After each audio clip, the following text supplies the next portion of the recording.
Nosotros somos de un pueblo cercano a Tánger que se llama Sidi El Yemeni. Es un pueblo de agricultura y ganadería. El trabajo no era tan para poder mantener a una familia de 7 hermanos. Mi padre decidió, digamos, dar un paso para ver Europa como es y salirse del pueblo. Mis padres llegaron aquí en el 85. Después bajaron a Marruecos y nos subieron a mí y a mis hermanos, que fue en el 92. Yo me crié en el barrio, estudié en el colegio Cervantes. Pasó un tiempo y vino mi hermano, que es el que creó, digamos, la empresa, junto con mi cuñado. Como fue de las primeras carnicerías halal en Barcelona, aparte de alguna más por la calle Hospital. Al principio, cuando abrimos, hay clientes que no se atrevían porque veían una carnicería halal, les sonaba un poco raro, como halal,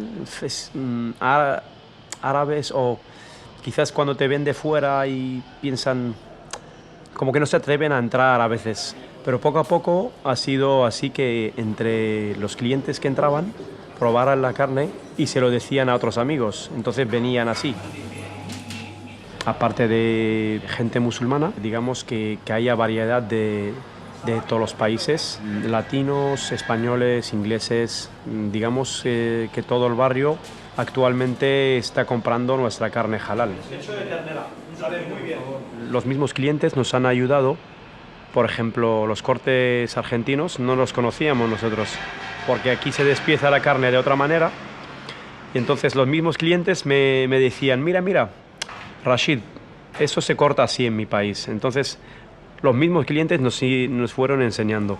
Y eso hace que se puedan conocer, intercambiar ideas, comidas, hablar de temas que ayude a las personas a mejorar en su visión sobre los otros países.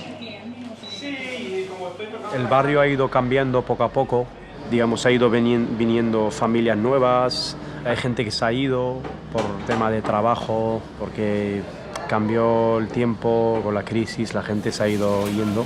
Y hay gente, otras familias nuevas que llegaron y cada vez el barrio lo veo más multicultural.